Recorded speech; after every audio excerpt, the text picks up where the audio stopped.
बिस्मिल्लाहिर्रहमानिर्रहीम।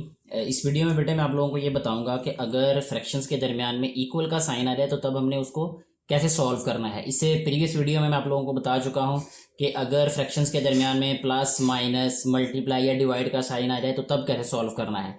अब अगर इक्वल का साइन आ जाए यानी बराबर का साइन आ जाए फिर उसको कैसे सॉल्व करना है। उसको सॉल्व करने का तरीका ये है कि उसको हमने क्रॉस मल्टीप्लाई कर देना होता है। क्रॉस मल्टीप्लाई किसको कहते हैं कि ये जो नंबर है इसको इस नंबर से मल्टीप्लाई करना है यानी नीचे ऐसे, ठीक है, और ये जो नंबर है इसको ऐसे मल्टीप्लाई करते हैं ऊपर वाले नंबर से, यानी एक फ्रैक्शन का न्यूमिनेटर और दूसरी फ्रैक्शन का डिनोमिनेटर, ठीक है। इसी तरह ऑपोजिटली भी ऐसे ही होगा।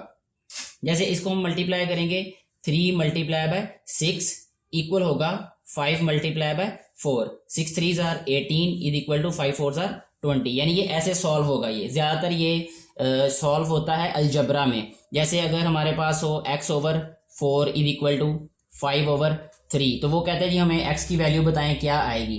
तो क्या है कि हमारे पास दरमियान में इक्वल का साइन है, ठीक है। हमने क्या करना है, इसको क्रॉस मल्टीप्लाई कर देना है, क्योंकि हमें पता है कि फ्रैक्शंस के दरमियान में अगर इक्वल का साइन आए तो उसको क्रॉस मल्टीप्लाई करते हैं। तो x ने मल्टीप्लाई होना है 3 से, तो ये हो जाएगा 3x इज इक्वल टू 4 ने मल्टीप्लाई होना है 5 से, तो 5 4 जार 20, ठीक है। अब हमने क्या करना है, इस 3 को खत्म करना है, तो 3 लेफ्ट साइड पे मल्टीप्लाई हो रहा है x के साथ और राइट साइड पे डिवाइड हो जाएगा। हम इसको लिखेंगे x is equal to 20 over 3। इस तरीके से ये सॉल्व हो जाएगा।